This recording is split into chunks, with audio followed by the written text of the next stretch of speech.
Hello friends, നമുക്ക് ഇന്നൊരു പയർ തോരൻ ഉണ്ടാക്കിയാലോ. അപ്പോൾ അതിന് വേണ്ടി ആദ്യം തന്നെ ഞാൻ കുറച്ച് പയറെടുത്ത് മുളപ്പിച്ച് വെച്ചിട്ടുണ്ട്. ഇനി ഒരു പാനിലേക്ക് കുറച്ച് എണ്ണയും കടുകും ഇട്ടിട്ട് അതൊന്ന് പൊട്ടി വരുമ്പോഴത്തേക്ക് അരിഞ്ഞു വെച്ചിരിക്കുന്ന ഉള്ളിയും പിന്നെ കരിവേപ്പിലയും പിന്നെ ഒന്ന് രണ്ട് വറ്റൽമുളകിട്ട് നന്നായിട്ടൊന്ന് വഴറ്റി കൊടുക്കാം.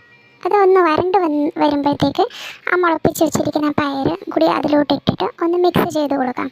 കുറച്ചൊന്ന് വെള്ളം ഒന്ന് ഇതാവുമ്പോഴത്തേക്ക് വറ്റുമ്പോഴത്തേക്ക് നമുക്ക് കുറച്ച് ഒന്നര ഗ്ലാസ് വെള്ളം ഏകദേശം ഒഴിച്ച് കൊടുത്തിട്ട് ഉപ്പുമൊക്കെ ഇട്ടിട്ട് ഒന്ന് ഇളക്കി കൊടുക്കാം.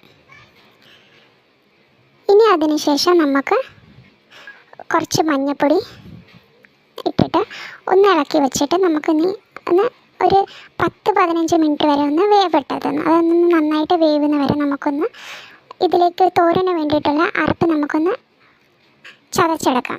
അപ്പോൾ അതിന് വേണ്ടിയിട്ട് തന്നെ തേങ്ങ, ജീരകം, മുളക് പൊടി ഒക്കെ ഇട്ടിട്ട് കുറച്ചൊന്ന് കരിവേപ്പില ഇട്ടിട്ടൊന്ന് ചതച്ച് കൊടുത്തിട്ടുണ്ട്. ഇനി നമ്മുടെ പയറൊന്ന് ചെറുതായിട്ടൊന്ന് വെന്ത് വന്നപ്പോഴത്തേക്ക് നമുക്ക് ഈ കൂട്ട് അതിനകത്ത് ചതച്ച കൂട്ട് നമുക്കതിലേക്ക് ഒന്ന് ചേർത്ത് തട്ടിപ്പൊത്തി വെക്കാം. ഇളക്കല്ലേ ഇപ്പം, അതിൻ്റെ ഒന്ന് പച്ച ചെവൊന്ന് മാറാനായിട്ടാണ് നമ്മളിപ്പം അടച്ചു വെക്കുന്നത്. ഒരു 10 മിനിറ്റ് കഴിയുമ്പോഴത്തേക്ക് തുറന്ന് നോക്കിയാൽ നമ്മുടെ പയർ റെഡി ആയിട്ടുണ്ട്, പയർ തോരൻ. ഇനി അതിന് മേളിൽ ഞാൻ അരിഞ്ഞു വെച്ചിരിക്കുന്ന മല്ലിയിലയും കൂടി ഇട്ടിട്ട്